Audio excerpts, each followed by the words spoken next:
Ramon, eu tenho 24 anos, sou estudante de psicologia, sou trabalhador, negro, brasileiro, é isso aí. Meu nome é Aline Reis, sou jornalista, tenho 26 anos e sou autora do livro Paraná Preto.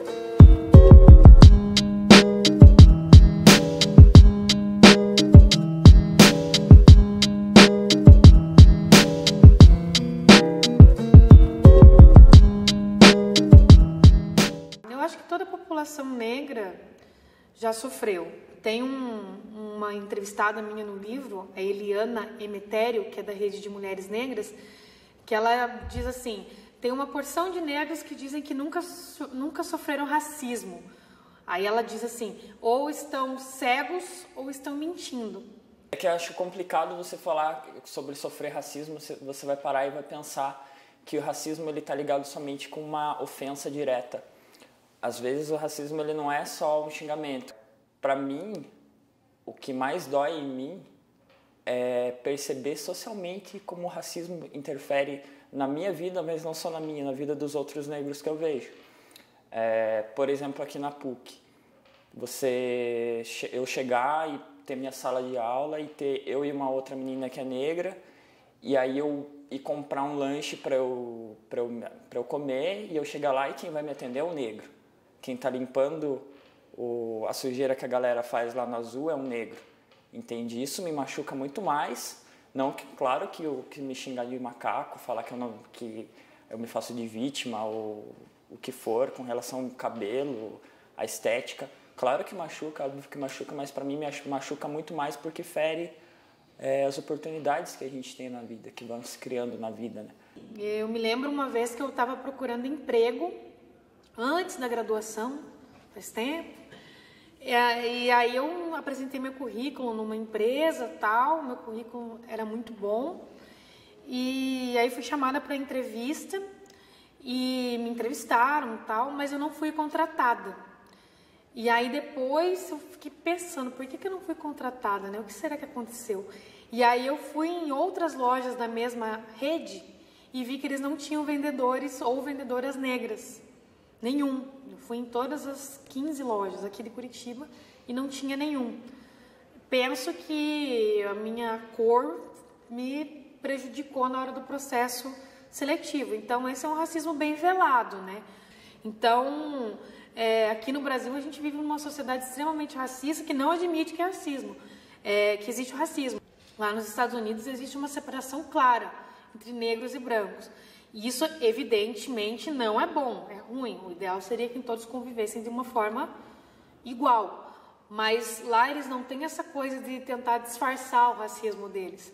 Eles vivem separados e eles sabem que existe essa condição. E foi um salto bem grande assim, na eleição do Obama, né, para que isso fosse desconstruído. Eu penso que o Brasil vive no século XIX, né? A gente não aceita a evolução das mulheres, por exemplo. Então, a nossa sociedade tem vários preconceitos que ainda precisam ser desconstruídos. E eu acho que, claro, a gente está desconstruindo aos poucos, mas ainda vai longe. Infelizmente, a nossa sociedade é uma sociedade machista e uma sociedade racista aqui no Brasil. Para mim é muito difícil eu falar só sobre racismo e te dizer que você tem que saber se colocar no meu lugar. Se eu falar sobre racismo, eu tenho que, obrigatoriamente, para mim, eu tenho que falar sobre machismo. Eu tenho que falar sobre homofobia. Porque se eu não falar sobre isso, eu estou falando só sobre mim. E aí eu acho que o problema é se colocar no lugar do outro e eu não pratico isso. Entende? Então, acho que tem uma coisa muito além de somente educação, mas também essa coisa de saber se colocar no lugar do outro, né? Que também os negros precisam aprender. A gente não discute racismo no Brasil porque discutir racismo dói. Dói em quem é preto e dói em quem é branco. Dói em todo mundo. Então, assim, eu infelizmente não vejo uma perspectiva de que o racismo acabe. Isso não só no Brasil, no mundo. Mas eu acho que nós precisamos respeitar os direitos dos outros. Porque enquanto tiver respeito, a tolerância permite que os diferentes convivam. Tem duas coisas bem complicadas de se pensar. Uma que é um processo histórico, né? Então, tipo, a gente construiu as nossas impressões sobre os outros não foi agora, não é quando a gente nasceu. Isso já vem dado. A nossa sociedade ela é construída com racismo, com machismo, com homofobia. Então, para a gente conseguir desconstruir isso, leva tanto tempo quanto levou para ser construído. E outra uma coisa também de estereótipos, né? Que a gente cria uma impressão de um outro grupo sem saber o que é aquele grupo, né? Em 2010, o rapper Jay-Z falou uma frase bem legal, assim, ele disse que a Rosa Parks sentou para que o Martin Luther King pudesse caminhar. E o Martin Luther King caminhou para que o Obama pudesse se levantar. E que o Obama se levantou para que nós, os outros negros, pudéssemos voar.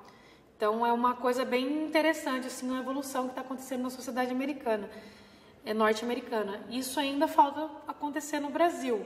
Estão tendo medidas afirmativas, as cotas em escolas universitárias, em concursos públicos, e essa discussão da questão do racismo, mas ainda falta muito. Eu acho que o Brasil ainda precisa discutir muito e evoluir muito essa questão do racismo, porque a gente acha que não tem, que o brasileiro acha que ele é bonzinho, que ele é boa praça, mas na verdade ele é bem racista.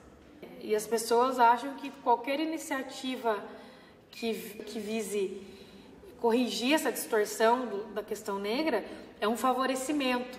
Ela desconhece completamente a história, né, dos ativistas negros, né? A gente tem a Lei 10.639, de 2003, que institui o ensino de cultura africana e afro-brasileira nas escolas particulares e públicas do Brasil, mas ela não é cumprida. Então, o processo de formação do cidadão negro, desde a infância até o ensino superior, passa por uma negação. A história do negro nos livros de histórias de ensino é só de escravidão. Ninguém quer ser colocado como escravo, ninguém quer ter essa história para ele. E eu não gostaria de ter uma história que remonta dos meus antepassados sendo chicoteados, mortos, açoitados, a troco de um prato de comida, sendo tratado que nem bicho. Ninguém quer isso. Então a pessoa fica negando, né? Nesse sentido. Então é preciso desconstruir isso e fazer com que o negro se entenda enquanto sujeito negro. E é por isso que existem algumas situações. O negro faz piada de negro mesmo, o próprio negro se discrimina. Mas eu acho que é uma negação que precisa ser desconstruída, né? É uma falha que a gente tem, mais uma falha que a gente tem na sociedade que está sendo já desconstruída aos poucos. Eu não acho que um branco não possa falar sobre racismo, mas eu acho que o branco tem que ter a obrigação de ouvir o que o negro está falando. Assim como eu não posso falar eu devo falar sobre machismo, sobre homofobia, eu não sou gay, eu não sou mulher, mas eu tenho que saber ouvir aquilo, ter uma visão crítica daquilo, porque eu acho importante, porque assim como eu posso estar errado, os outros podem estar, então você tem que ter uma visão crítica em tudo, só que eu não posso querer negar. Então, eu acho que é uma questão de educação que vai muito além das ações que a gente tem, porque é uma questão política, a gente vai ter que mudar um pensamento político. Existe uma resistência muito forte, né, com mudanças, né? E, para mim, o que precisa é ter uma educação, primeiramente. O primeiro passo para isso é a educação. Enquanto a gente não aprender a se colocar no lugar do outro, a gente não vai acabar com isso, né?